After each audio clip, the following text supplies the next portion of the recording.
I think that when you say it's like divine intervention, I also had Julie in my ear, but I also had my daughter, and I lost my dad at 13, and my dad was sick when I was 12, and Sophie's around that age. And granted, this was a few years ago, but that also struck me. I mean, it's like you and I were given this extreme gift of like, wait a second, like snap out of it, like you're going to be okay. It's not going to be easy. It's definitely not going to be easy when you're struggling with like major things like, divorce or, narcissistic abuse, which you went through. We've all been put here for a reason, and we all deserve acceptance. Judging Meghan with Meghan Judge. I'm a trauma survivor from a really young age, and I have been diagnosed with complex PTSD in the past few years. I've been surrounded by death and abuse much of my life. I've been dragged through the mud and have been to the point of not wanting to go on anymore. Through my interviews with other survivors, I've learned that there is a way out. From recovering to surviving and thriving, we all have the strength to come out the other side. You are listening to Judging Meghan. You're listening to Judging Meghan with your host, Meghan Judge. I have the most exciting announcement ever. I have finally sold all of these dumb Girl Scout cookies that have been in my house. And it's like a living hell having them in your house. And it's not fun. I don't know, because I've mentioned this now in the podcast several times. I understand it's for charity. I love what the Girl Scouts do. I think it's super important. Do I want Samoas in my house? No, I don't, because guess what? I will start eating them, and then they just like sit, and then it's not the child's job to sell these cookies. It's my job. So then finally, yesterday, my friend Carla that I'm obsessed with, she was like, let's go walk my street. Everybody will buy the cookies. You will be done. Just let's do it. And then we'll have wine afterwards. And I know that I talk a lot about my drinking. I do occasionally drink, everyone. I might go back into my sober living, curious lifestyle in the next month. But right now I'm keeping it light. I'm still enjoying wine and some Prosecco every once in a while. And that's where I am right now. But thank God for Carla, because we pushed those cookies and we sold those cookies. And I'm going to bring Dr.Lori Monaco in right now. Lori, I know you're a mom. And before I introduce you, did you ever go through the living hell of selling cookies? Oh, are you kidding me? I have two kids that were both in the Girl Scouts. They're 10 years apart. So I did my stint with the first one. Okay. And she went from the beginning. Uh-huh. She went from the beginning to the end. She was from 5 years old to 18. And then the second one, I decided, I'm in my 40s having this kid, and I decided to become the troop leader. This is the first year. No, actually, she hasn't been in the Girl Scouts for 2 years. So I haven't dealt with the cookies. But I feel you, because I love that you did that for that long. Like, that's real dedication as a parent. That really is. Like, you should have your own banner with your own troop number, and you should be getting badges, because that's what it is. It's really the parent's job. And this is our last year doing Girl Scouts. And really, because I'm just not like that crafty kind of mom that's like, singing and doing like, what's the song? Like, keep us young. No, that's not it. It's something like something about being gold. Oh, I just can't do it. I can't do it. Make new friends. Make new friends. Mine was keep us young. That was my version. Dr.Lori Monaco, welcome to my podcast. Thanks for having me. I'm so excited. So Dr. Lori is she compiles, and the book that came out today, the ebook is out today. So by the time my audience listens to this, the actual soft cover will be available on March 13th. And I did an episode a while back, like probably months and months and months ago, with my childhood friend, Rachel Kaufman, who was in this book. And then she introduced me to Lori. And I love what Lori does. And not only do I love what Lori does, I love Lori. And she's just like a kind And I didn't Lori get her is to say sold. that either. And yeah, she didn't pay me nothing. But this process of actually writing the chapter, I'm going to start here before I go into your story, was Lori knows it was really kind of hard for me, because even though I tell my listeners every week, I'm very transparent and honest about my mental health struggles and like what I went through with the mean girl stuff and loss and grief. It's still, when you sit down and you write, and then what happens is I finished that chapter and now I'm writing my own book. It brings all this pain back and things that you completely forgot about. And for me, what it did was it started to make me really mad again and really angry at those women, and how much they hurt me. And like, it's almost like I feel like they got away with something, like they got away with treating me like crap. And we'll kind of go into this, but I will say today, and I didn't tell you this yet, Lori, one of my very best friends from I dedicated the chapter in the book, my friend Carter, called me today in tears, and she was like, I'm so proud of you. Like, this girl stuff, it starts, young, and it goes, until we're dead, basically, the way that women treat other women.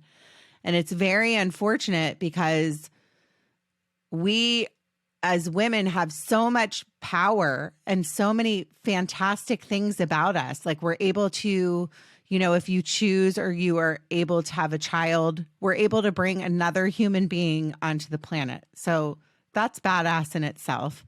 And if you're not able to do that, you're still a freaking badass. I went through my own fertility struggles and I understand that pain.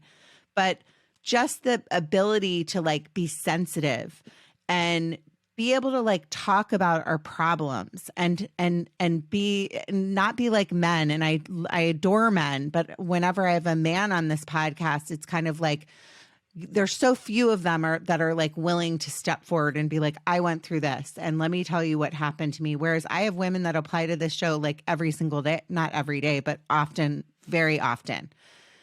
And I don't know. I'm going to bring you in on that because that was a big mouthful, but I just wanted to start there and say that. Thoughts? Oh, that was a great start. I think that women are fascinating. I think the more I get to know women and the older I get, learning is lifelong. And I think what's fascinating about women, because based on what I do for a living now, what my focus is really, I work with women and narcissistic relationships, narcissistic abuse, but I do have a lot of conversations with men. Women are incredible. I think the downfall is that when we don't really believe in ourselves and we come from a lack place, we can be horrible. And and it's interesting because women can be so opposite. Like, you can be the most inspiring, incredible woman, and then the total opposite, you could be the most manipulative, horrible person. And men don't really have that extreme that I've noticed. They don't have this they're kind of like in the middle, and they kind of scale back and forth. Some are good, some are bad, some are just in between. But like, when a woman is really good, she's really great. She's incredible. Like, she is like you said, the giver of life. And there's nothing that we can't do. I mean, how many of us have been working full time, having, we were pregnant when we were working full time. Then we had the kid. We still managed to like pull that off, balance all that, come home, breastfeed, like all these things that we can do that we know that men necessarily will. If men had to do all that, there would not be a population issue. Never. Like, they would just never have children, or few of them would. But then at the same token, we could be so opposite and just be so mean and relentless and take each other down.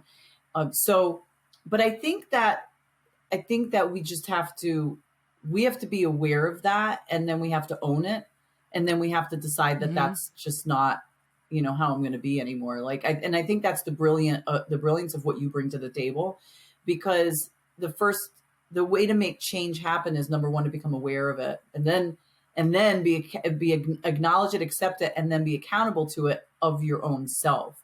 And so it takes work, but it'll happen. And but that's why it's so brilliant with what you said and what you're going through, and then sharing your story, because sharing your story, it gives other women permission to be vulnerable, and there's strength in that, especially more than one. Sorry about that. No, it's that's okay. Like my one takeaway from this whole thing is, like I would love to close the chapter and not talk about my pain and my anger over getting screwed over the way that I did and how mean people were. But, I'm no saint. And I'll tell you, I was very honest. I cussed that girl out at the party. I'm in a good place with her. Like we text. I told her about the book before it came out. We're friendly. Like if she can forgive me, like why can't other people, and nor do I want their forgiveness at this point for me doing what I did. Yeah. They're the ones that should come to me for forgiveness, number one.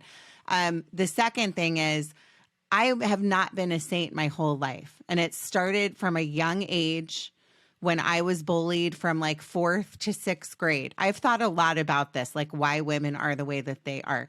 And that bullying, that like little piece of life affected me so much, the way that I was treated, that I brought that into high school and college in some instances, where I felt like I had to be like kind of bitchy to be accepted, like, and even in like my old lady, like when I was in the like self-proclaimed, like in quotes, like cool lady group of like 40 somethings and late 30s, you're not cool anymore. PS, you're old. Sorry, I just have to say that. I felt like, I kind of need to like put my nose down towards other people. And so when this whole thing went down and like I was treated like dog do, I decided like I was going to change, like I've said many times before, when I went through that thing and I was in that friend group at night, I would put my head on my pillow and go, I wasn't very nice today. I kind of feel like crap about myself. I wasn't the good person that I'm supposed to be, sending my kids to Catholic school and going to mass. And now, because I know I'm a good person, I'm not perfect. Believe me, like I Karen out just like everybody else in traffic. Nobody's perfect. Yeah. But I know at the end of the day, 90% of the time, I'm like, I was nice today. Like I know I was nice and I know I did like a pretty good job. And that's really what matters. So it was like really a teachable moment to go through this, and then to be like have the honor of being in your book was, brought everything to the surface again. But it was, it's a great experience. It was a great experience. So thank you. Oh, you're welcome. I'm glad you were there. Your story's powerful, and kudos to you, because for you to recognize, like for you to come with that awareness to say, wow, I wasn't really that nice today. And then you compare it to what you've been through. And then you say, I didn't like how they treated me. So why would I treat other people that way? And then connecting it all, then being accountable to self, like all that is growth. That's the difference. Mm-hmm. Any individual, whether male or female, they keep repeating the same behavior over and over again. There's no growth. There's nothing there that's changed, but you chose to look at it from a different perspective, and then acknowledge, like you even went back further and acknowledged years ago. Like we can't go back in time. We can't change, but, and people say, oh, don't think about the past. No, you have to think about the past. You don't live in the past. That's the difference, is you have to acknowledge where you came from, because who you are today, it was created by your past experiences. So if you are not the person that you want to be, if you decide to say, oh my gosh, I really am not a nice person. Okay, let me look back to see what caused that. In the end, it doesn't matter. It just matters now what I do with that information, and then make the change. And I'm right there with you, because I wasn't always the nicest person either. And I would have bet money that I was a nice person. Like for years, I thought, I'm so kind. I'm such a good friend. But then when I hit my lowest point and then started to make changes, I had to come to that realization that, you know what, I actually really wasn't. I wasn't as nice as I thought I was. And I wasn't as good of a friend as I thought I was. So that's who I am now. And if I don't want to be that person anymore, who do I want to be? And then what will it take to get from that point A to point B? And then that's how I lived my life from that point going forward, is to always check in, like always being better than the person that I was yesterday. That's the only competition that we need. And we've heard that expression before. It's not like I made it up. It's we just want to be in competition with the person that we were the day before. We just want to do better. We just want to be better. And not everybody feels that way. There's plenty of people that think they're just fine the way they are and they don't need to change. But they'll always be that way. Maybe not. I mean, I hope not. But, if they are, that's their path. I just know for myself, and just like you're choosing not to be that person. And then you're living your life and surrounding yourself by people who are the same way and as you are and you're thinking. And then you bring that to your children. And that's the goal, is to just keep paying it forward so that little by little that will shift the population. At least that's how I look at it. Yeah, I love that. I mean, trauma. Sometimes I think I've been doing this since like 2020, and most of my not my listeners, but most of my guests have been through a lot of trauma. And I find myself so drawn to people that have gone through stuff, because they tend to be like a little bit more like sensitive and understanding of other people. And, like that life is so short. Like we're here for such a short time. And I say that a lot lately. I'm like, I'm in my late 40s. How many more good decades do I have? Especially being cute, because I'm still kind of cute. I'm joking. I'm gonna start. I now want to transition, because that was very long-winded. I need to put my glasses on to see. I want to start with your story. Let's talk about where you're from and your childhood. Sure.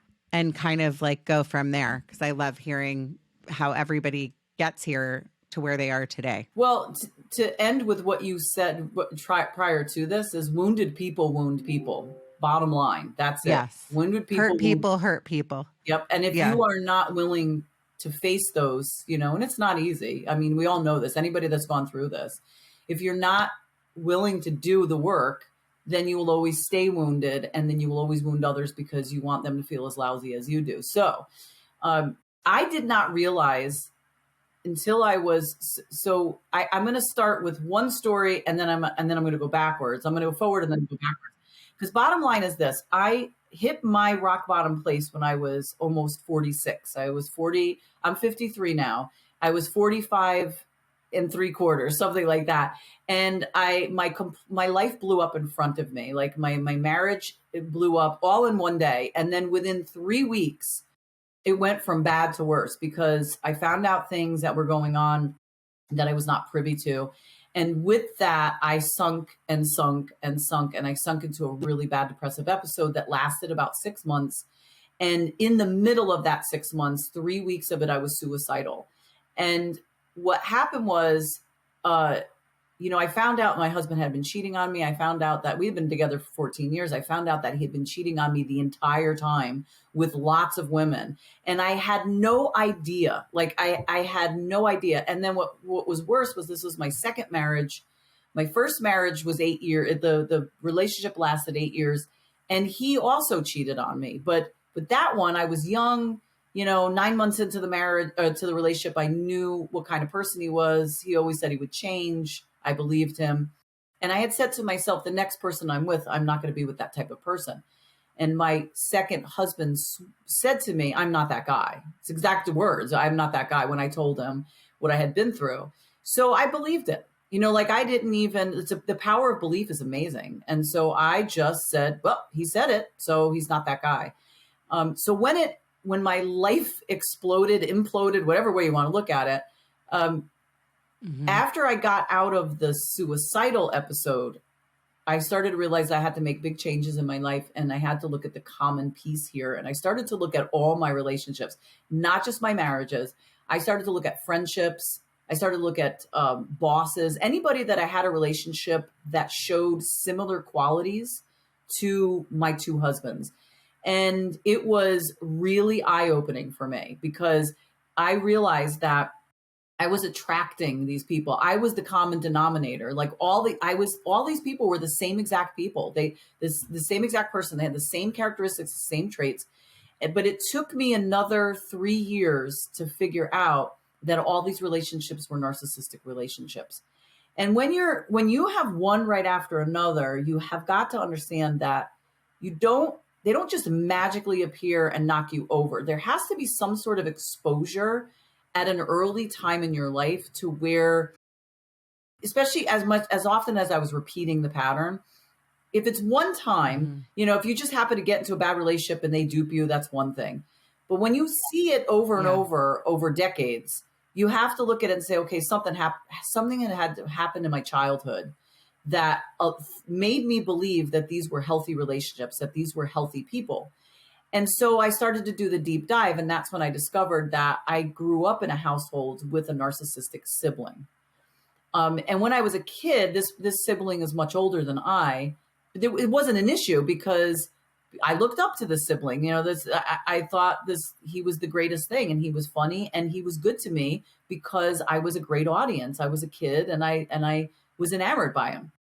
But things shifted as I got a little older. And as I started to get older and started to have an opinion, that's when he and I started to not get along.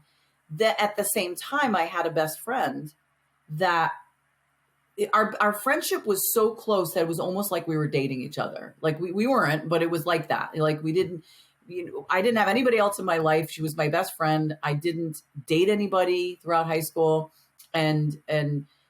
But she was very controlling. And then I never felt comfortable. I would hide things from her because I didn't want to get her upset and things like that. Well, this was the same pattern with my sibling. This was the same pattern with my first husband, the second husband, that friend. So then I started to see all these things come out and I was like, wow, this is really interesting. And then I had to own the pieces that the roles that I played, having no boundaries, just giving in, being a people pleaser, not wanting confrontation, all these things that make a person prime to these type of relationships, or prime candidate for these type of relationships. So it was a real life altering. I mean, there's no question. I mean, when you come that close to death, and I know you know that, when you come that close to where you think that the only way out of this pain and misery is to end your life, regardless of who's around and, whatever children you have, but then it's to not do it and then do a complete flip around and say, you know what, I'm not going to buy into this anymore. I got to figure this out. I had lived with depression since 15, but realistically I started at 12 because I remember, because I not only did I have depression, but I lived with it, but I don't like to say I had it, but I lived with it, but I also lived with an eating disorder, and they all connected. Like it was all connected. And I finally said to myself, I don't want to live with these anymore. I don't want to live with depression anymore. And then when I realized that these relationships were really a part of that depression, and then discovering something called narcissistic abuse syndrome, that really tipped the scales for me. That swung it. And from that point going forward, I was like, wow, this is eye-opening. This is incredible. And that's why I ended up moving my business to include coaching, and specifically coaching for narcissistic abuse syndrome, depression, CPTSD, all those things, because I want women to understand that, it's a trauma that they've endured, an abuse. So what ended up being, they always say the dark night of the dark night of your soul, which mine was 6 months. It wasn't one night, but it ended up being the greatest thing that ever happened to me. It actually woke me up to the person that I was always meant to be. And I have never been this person. Like the person I am now, I have never fully 100% been. There's pieces of her that have come up over the years, but I have never fully been this person. And I love this person because this person is honest. She's straightforward.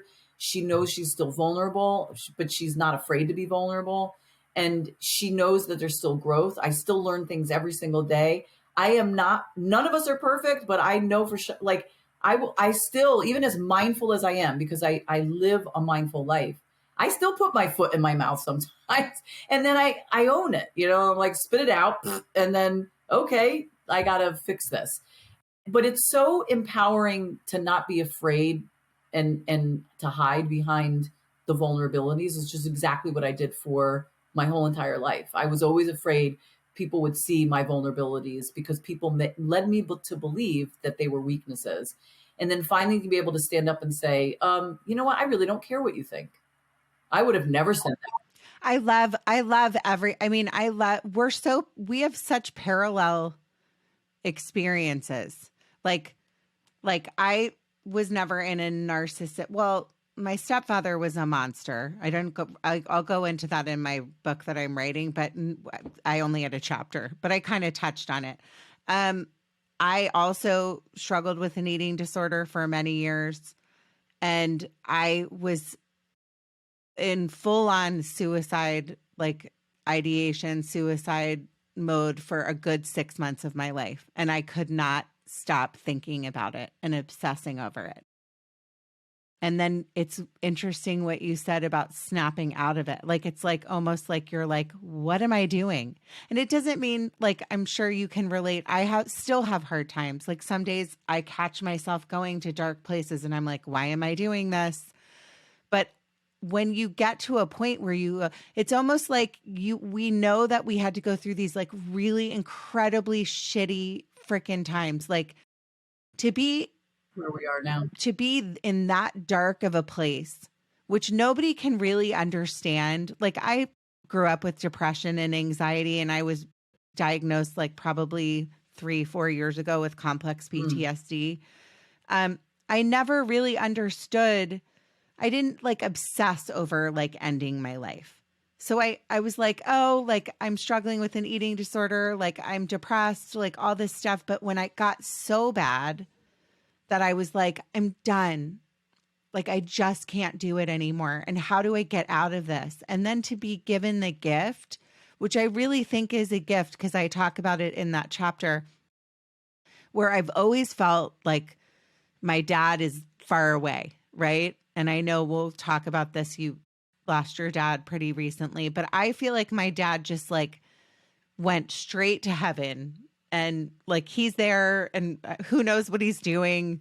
This is what I believe. And then, my sister who passed is one of my guardian angels, but I've always felt extremely close to my best friend, Julie, because I talk about her. I really believe she was like a soulmate to me. I believe women and friends Absolutely, can be soulmates.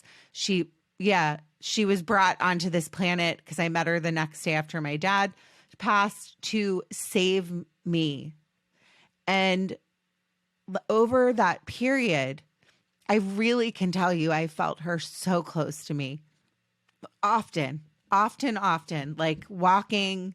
And she's like, you're not going out that way. You're not going out that way. And I don't know if like you had like a moment of like clarity or like an angel or something, but it was like something like I say it in the chapter. She was always in my ear. She was always like, sorry, I get emotional. No, I'm getting emotional too. You just, you can't. Yeah. Yeah. But it's something where I'm just like, I freaking did it. Like, the Karens, I call them the Karens, they all still freaking suck. I have to see them in carpool. They get like, one girl gave me like a dirty look over the weekend. I'm like, I don't care. Like, I don't care anymore. There's nothing you can do to me anymore, which is so freeing when you take your story and your life back. But I was curious about when you say that 6-month period, like, how did you snap back? Because I have a lot of listeners and young girls even that listen, that come to me and they talk about their struggling. And I'm like, I'm no doctor. I'm no expert. I'm happy to point you in the right direction. But I can tell you what my story was and why I'm so passionate about suicide awareness and suicide prevention. So do you mind answering that? No, not at all. I think I've only heard a few stories here and there of people that have come so close and then not gone through with it. And I think there is that similarity, just like your story, the same thing with me. I think there's some defining moment that just allows that space to switch, like for you to switch. And for me, for you, Yeah. it was your guardian angel in your friend in Julie. But for me, it was my middle daughter, like my middle daughter, who was Yeah. at the time, she was 11. No, she was 12. She was 12 or 11, and she's just like me. Like she's the good, the bad, and the ugly. She's very emotional. She's very empathic. She has a lot of anxiety. I didn't have a lot of anxiety, but she definitely has depression tendencies, or she did at that time, and she did until recently. She's now 19, but um, all I thought of is I got this really weird vision of seeing her.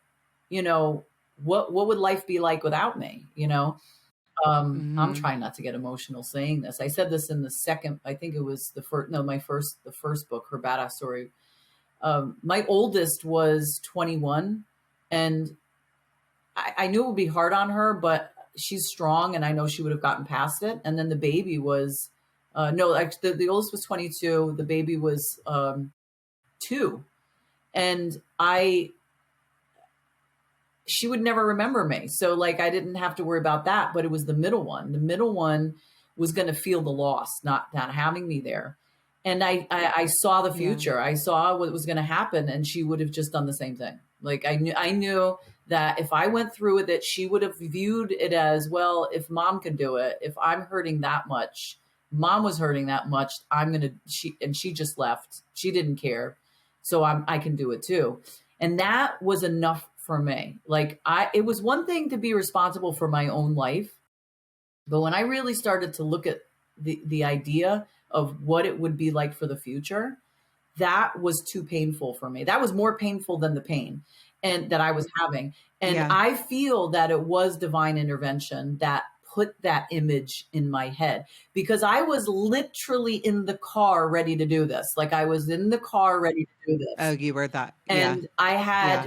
I was either going to do it, or I was going to turn around and not do it, or I was going to turn around and bring myself to the hospital and admit myself. And it was at that moment that literally came down. And then I said, you know what? I'm just going to get in the car and I'm going to go home. But I was there for hours. Like I was sitting in the car in a parking lot for hours before I decided to go home. And that was the shift. So I really believe that divine intervention came down. And I think that, Hmm. you know, I encourage, like, anybody who has suicidal thoughts, even suicidal ideation, is to always just do this quick assessment in your head of who really, really cares about me. Like, who is really going to feel the brunt of this? I feel so badly when I hear stories of people taking their lives, and sadly, like that just happened like about a year ago, almost 2 years actually. My friend's son did it, and what's worse is Hmm. he graduated with a little daughter, the one that I was worried that was going to do that. And this was a kid that had no sign of any type of depression. There were extenuating circumstances, but and when you say, like, when you relive things, it brings up the wounds that still need healing. Man, it hurt me so bad when I heard what he did, because it brought me Yeah. back to that exact place, thinking this could have been my daughter. Like this could have been her. And the empathy was overwhelming that I felt for my friend, and the fact that I felt so badly for her. But at the same time, I knew what he was going through. It's like, and it's so weird to say that. I would never say this to her because it's just not something that needs to be said. But all I sat there was, when I found out like how he did it and what was going on, I just sat there as if I was him, and I was feeling that moment and knowing the pain that he was in. But his was just so much that he just couldn't see beyond it, and then he went through with it. So I think it's It's also very common for to go boys through with and it. men. They just Yeah. they don't talk about it, and Yeah. they go through They're with it. I mean, I successful. think the suicide statistic is the highest it's ever been, and especially in children and teens. So that's why I talk a lot about prevention and, resources. I've had numerous guests that have come on that I've lost. I mean, Kate's a dear friend of mine, lost her son, Warren. No sign, zero. Like, he was depressed, but like, they didn't know. They didn't really have. So I think that when you say it's like divine intervention, I also had Julie in my ear, but I also had my daughter, and I lost my dad at 13, and my dad was sick when I was 12. And Sophie's around that age. And granted, this was a few years ago, but that also struck me. I mean, it's like you and I were given this extreme gift of like, wait a second, like, snap out of it, like, you're going to be okay. It's not going to be easy. It's definitely not going to be easy when you're struggling with like major things like, divorce or narcissistic abuse, which you went through, and the cheating factor. I mean, there's nothing worse. I've been married for 20, God, I haven't been married for that long. I've been with my husband for March. It'll be, oh, I should know this. I think it's 22 years or 23. Hopefully he doesn't listen to this. I always forget. He's my, like, granted, like, we drive each other nuts, but like, if I can tell you I hit the jackpot in husbands, I did. And I kind of feel like I'm like, thank you, because the other things were not such jackpots, and my kids too. Well, I'm very happy to have pulled out 2 crappy ones so that they wouldn't have crossed paths with you. So I made your odds a little bit better, I'd like to think. So. Well, it still could happen for you. I mean, I have a friend, like, I have friends that are like, it's never over. But what I wanted to say was the lying piece. Like, when you really trust someone, and you share, this is my story, this is what happened to me, and somebody looks at you and they say, I'm your friend, I'm not going to do that, or I'm your husband, I'm not going to do that. That's like, it's wrong. Yes. It's like the worst possible thing that another human being can do to somebody is to target somebody that has shared their pain with you, and then you go on to like destroy them. I mean, because that's what you're doing. So the amount of strength that it took for you to just pick yourself up and keep going, and then also be given the gift of like, I'm not going out this way, and then I'm going to like turn my life around and do the things that I'm doing today, and actually look in a mirror and go, I like myself. That's pretty, sorry, Lori, but you're a badass. Well, thank you. I had to say I make every effort. That's so weird that you have a book about I make every effort to be, the interesting thing is too, I think the other saving grace for me was also to make an actual choice in living a mindful life, because I didn't want to just get over this. I didn't want to just move on and then still have it there. I wanted to like really get over this. Like, I did not want it to define me. And, when you have that much, when you get out of that, just because I got out of it and I was working on myself did not mean I did not hate him. And there was a lot of anger and there was a lot of hate. And I didn't want to live my life that way. I didn't want to live with the hate, because it just prevents you from moving forward.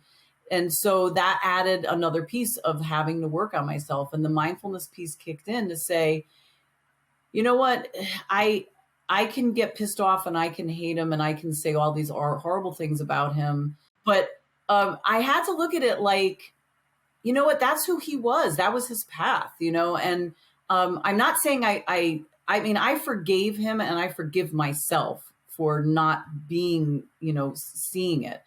But that's who he is and was. And whatever changes he makes in his life, good for him. But that's his path. And it's just, he lied to me, and he was dishonest. And it's made me a better coach. It's made me a better mom. It's made me a better friend. Like all this, well, you can't know the good unless you know the bad. You can't understand the light unless you know the dark. So I looked at it and said, okay, I can't change the past, and I can't go back and wish things were different. I mean, I'd like to sometimes, but I have to say, okay, it is what it is. And this is who I am now. And this is what I learned from it. And he does him and I do me. And, if that's the type of lifestyle that he wants, if that's the person, if he wants to lie to himself every single day and say he's one thing, but then behave a certain way, have at it. There's no judgment. And that piece came in with mindfulness, is to say, I'm not judging him. He can do what he wants. That's just not for me. All it's done is it made it really clear to me the person that I want to be. It solidified it for me. So because he and I have a good relationship. I mean, now we co-parent. And how many years has it we been? split up 7 years ago, almost. Yeah, 7 years ago. It's not almost 7 years ago. And we've been divorced 4, so a little over 4 years. Okay. And we have a good relationship, but he's made changes and I'm proud of him, but I'm not the same person. And I see every so often he'll say things or try to do things to go back to that type of relation, like not that type of, I mean, like the way we used to interact with each other. And I don't bite because I'm not that person anymore, and I'm okay with that. Like I'm fabulous with that. So I'm very clear. I see very clearly of who I am. I see very clearly of other people too. And again, I'm not just, if I see something that doesn't sit well with me, it's not my business to make a judgment on it. It's not my business to have an opinion. It's just, I look at it and say, well, that person's not for me. I'm good with having a more distant relationship with that person, and I'm okay with that. And if they're not okay with that, that's on them.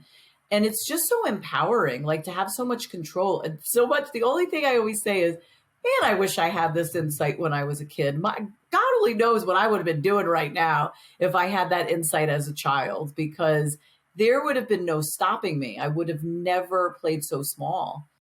So now you just have to go forward and start playing big now, whenever you start whenever. What do you tell your clients? And how the biggest piece for me, like not to bring myself in again, but here I am. It's your show. You can do whatever and say whatever you want. I know, but I'm like, what I struggle with, and I'm very open about this, is the anger piece. I'm still, and I said in the beginning, I am so freaking pissed. And I didn't realize how pissed I still was until I started writing. Like I'd kind of like been like, oh, I'm fine. If I see these women, I'm just going to ignore them. Like they're all talking trash about each other. I know I was in their friend group. I know how they treat each other. I'm not stupid. I'm just ignoring them. They don't deserve a hello from me. I'm not giving them any air out of my lungs. And that's it. And that's how I've dealt with it. But the piece of it that's hard is, even if they came up to me and they were like, I am so sorry. I'm so sorry I hurt you. I am so sorry for what I did. I would be like, thank you. But I have literally not even a % of an interest in being friends with them after what they've done to me. But I'm angry. I'm pissed.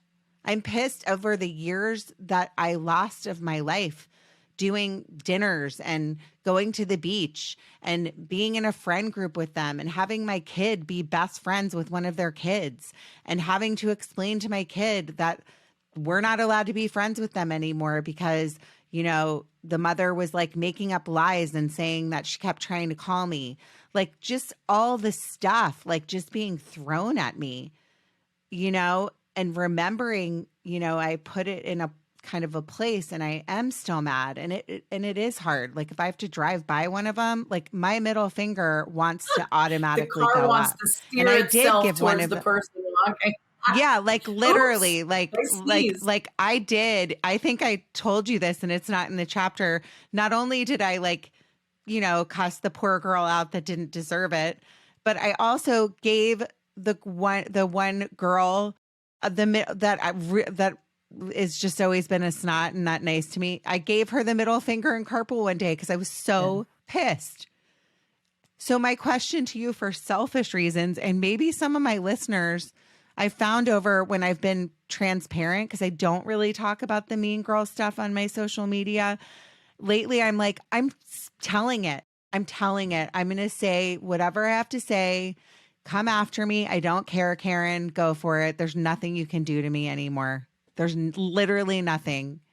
that you can do to me. But what do I do for myself to get, or any of my listeners that have Karens in their life, to get through this freaking torture of anger and not wanting to give middle fingers to people? I really want to know that. So first off, you have to know that anger, it's getting rid of anger. It's a process. It's not a cut and dry. It's not like, oh, I took a big breath in and I let it out and I'm fixed. I don't have this anger anymore. It's a process. And then you think you're past it until something triggers you. So these are the things that all you have to do is acknowledge it. You have to, that's mindfulness teaches us to acknowledge, okay, I'm aware that I'm angry. I'm aware, and use it any word that you want. I'm aware, I'm pissed, I'm this, I'm whatever colorful word you want to say. I'm acknowledging that I am, I'm accepting that I am at this moment in time. And you can even be privy to what triggered you. And then you be accountable to it. Okay, I am angry. I am in this moment in time. So I also have to be aware that maybe if my child comes next to me, I might snap at them because I'm just in this horrible space right now. And then you just have to let it pass. And the way you do it is by, breathing exercises work, but also acknowledging the growth that you have received, being grateful to the person that you've become. And then understanding that if you had not really seen it if you had not gone through this, that you would not be where you are right now in this place.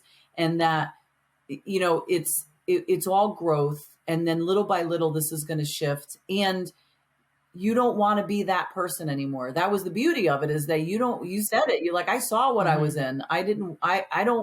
I'm freeing myself from those individuals. When you said you didn't have they don't have control over me anymore, and you can just walk by them and you don't even care about the air that you're breathing next to them. It's when you get to that point where, well, look at it this way. When you started writing and you said it brought up stuff for you and you didn't realize how angry you still were. How quickly, though, were you able to pass through that anger? And then when you did see them at school, you weren't wanting, you didn't give them the finger. You didn't want to slam them with your car. You just... I don't really want to slam them with my car. It's the revenge. It's like the piece of it where it's like they got away with it. I cannot believe that all of them are just like something that piece of and that it. is frustrating. I'm going to tell you that one, little by little, you have to constantly say to yourself, it's done. It's done. They got away with it. It's done. It is what it is. Like, I can't, when I look back at what my husband did, there were people in our circle that knew what he was doing all those years. We would go to places together as couples, and I had to deal with the fact how humiliating it was that all these people knew what he was doing and nobody ever once thought to say anything to me. And so I had to say, you know what? It's not serving me. Like, it's no point in harping on it. It's no point in, maybe, yes, there's lost time. I mean, of course, but I'm going to make the time now. I mean, I have to. There's no point in going back and fixing things. I have to make the time now. And I'm happy with the person I am now. And there's nothing that I can change.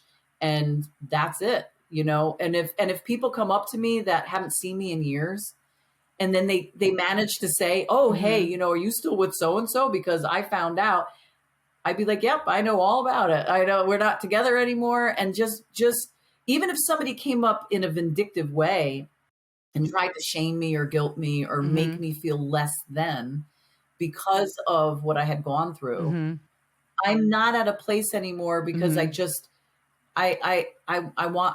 I'm always constantly reminding myself to let it go, When I feel that anger come up, I'll be like, whoa, where'd that come from? Okay, let me just process it for a second. Let me see what's going on. Why is this happening? Am I tired? Am I just frustrated on other things? And that's just bringing up the past. And then I work myself through it and then say, seriously, is this going to serve me? And if I can't get to a level where I can let it go at that moment, then I give myself permission to turn off that night. Say, okay, well, it's 7:00. I'm just going to call it a night. I'm just going to sit and lay down and watch like a show that it makes me feel happy. And I'm going to let my family know that I just need some private time. and I'm feeling some sort of way and I just need to process it. And they say, and then you're going to go to sleep. And when you wake up in the morning, you're going to feel calmer. You're going to feel the release. Because it will eat at you. I mean, it'll eat at you all No, day. It'll eat yeah, at you all day, it every does. day. I mean, when I Yeah. sit there and say, my husband lied to me Yeah. every single day, and still my ex-husband lies to me because, every so often we will talk about stuff, and he still denies, even though I had like proof up the yin yang, he still denies doing things, and I crack up. I'm like, how do you even? Well, because it didn't happen that way. And I always think of that Shaggy song, "It Wasn't Me." Oh, my girl caught me. Just say it wasn't you. Yeah. So that's all I think of, and then I laugh. I'm like, dude, whatever. But something about what you just said too is like, I think that it sounds to me too like you or I would never treat another person like the way that we were treated. Hence, like why I think it's so difficult. Like I like in your case, you loved your husband, right? You were committed to your husband. You were married, like you had kids together.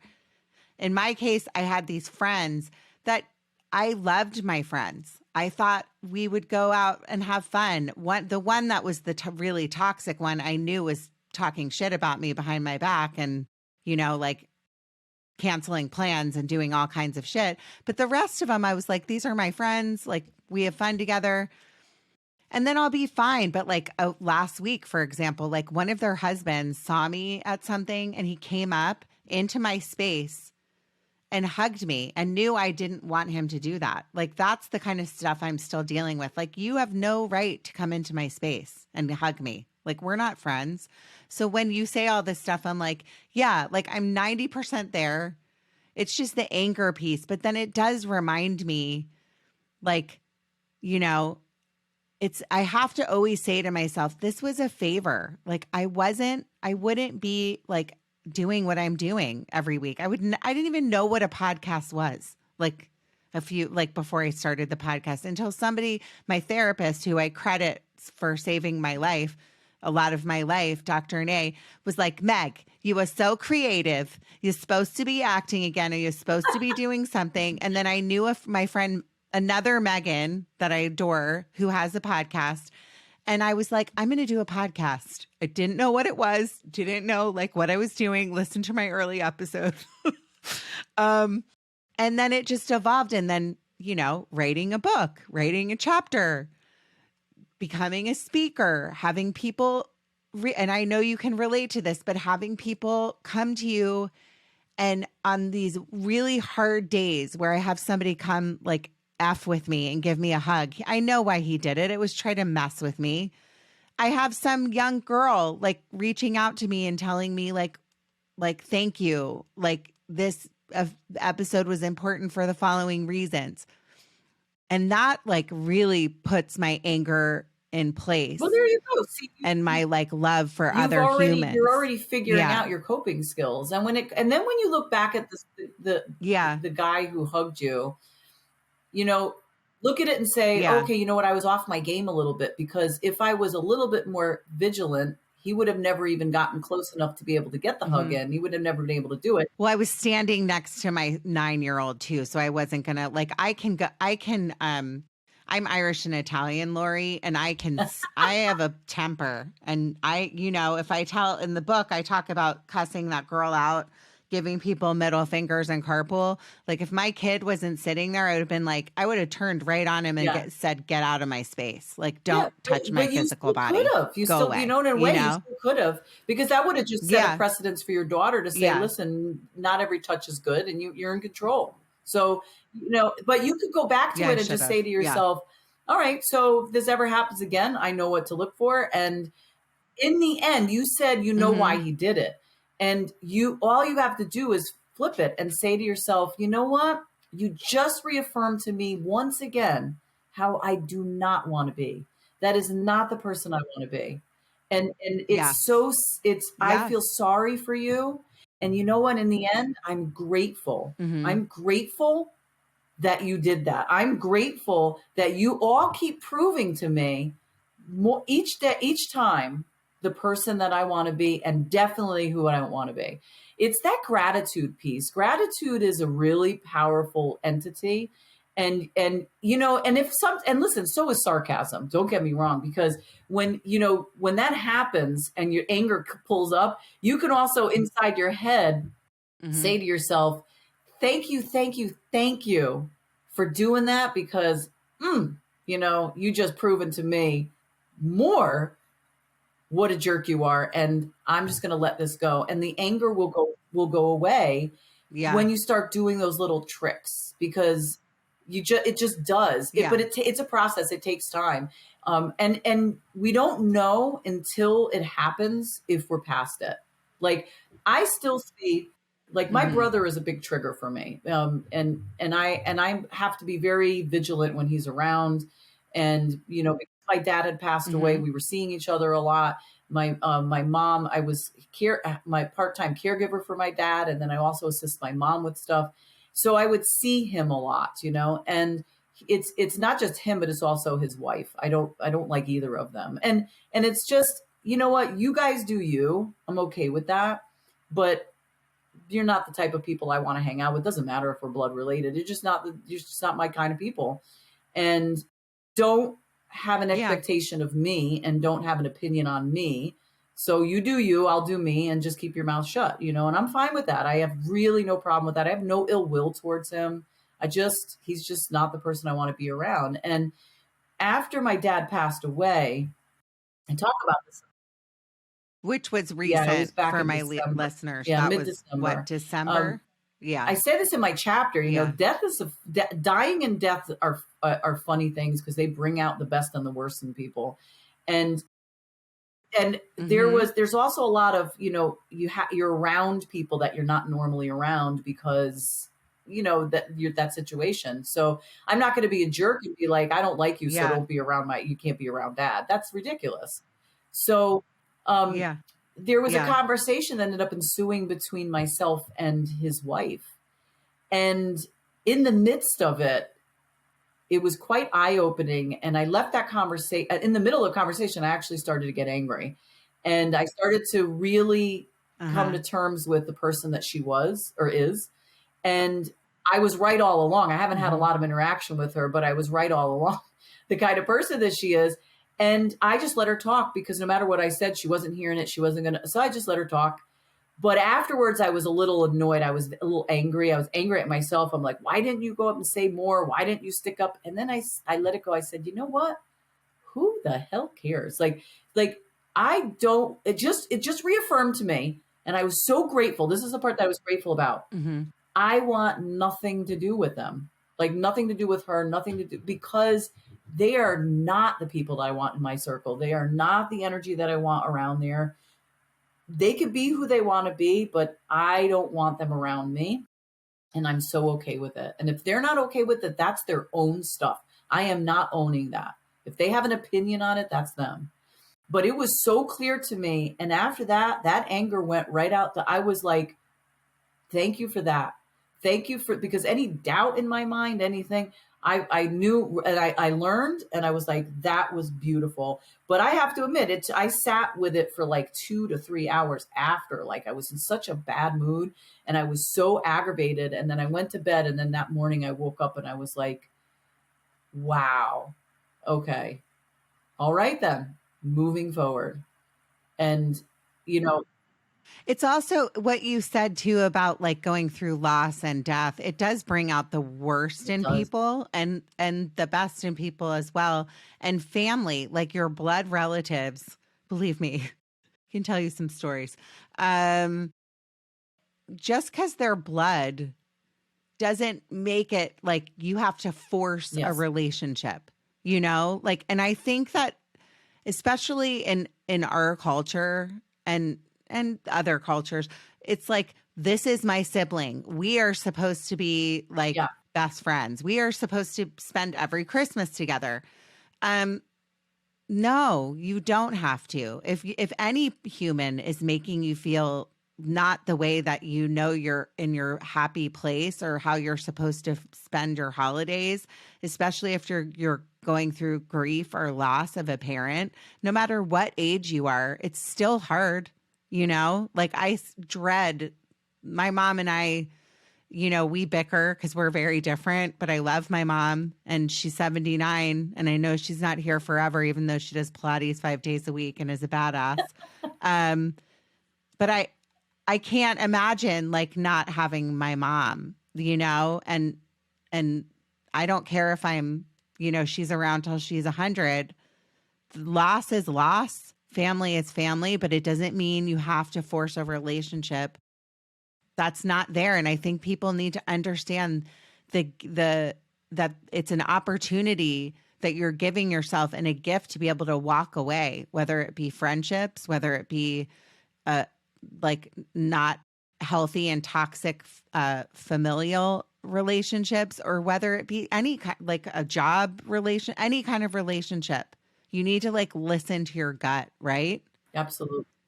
And get away. I think the biggest piece that I have taken over the last, especially couple of years, in the most recent part of my transformation has been living my life with discernment. It's that beautiful sweet spot between judgment and non-judgment. It's not easy to be non-judgmental. And when you're talking mindfulness, what they're really talking about is being non-judgmental to how you're feeling, what that moment in time is. To don't judge what you're feeling, don't judge how you're behaving, don't judge, like just acknowledge it and then move through it. But I always understood it to be in the beginning that I have to be a non-judgmental type of person. So accept people for who they are, because that's acceptance is also part of mindfulness. But when you're dealing with very toxic people, when you're dealing especially with people with personality disorders like narcissistic personality disorder or borderline personality disorder, it's a mental disorder. Yes, I get it. Or at least if they have the traits, maybe they don't have the disorder. Mm-hmm. But you still have to save yourself. You still have to be at peace. Your soul has to be at peace. So discernment allows you to take that step back and observe in a mindful manner and still formulate an opinion and judgment, but based on what's best for you, but allow them the space to still be who they are. See, when you come from a place of judgment, you're basically saying, this is what I think, and you shouldn't be that way. Like this, that's my opinion. You shouldn't be that way. Mm-hmm. Whereas you come from a place of discernment, it's like saying, okay, I see what's going on here. And it is a judgment. It's a subjective observation on my end. However, I'm not going to tell you who to be. You continue to be yourself, but I'm going to be who I am. And that also means that you are not okay. It's not okay for you to tell me who I need to be.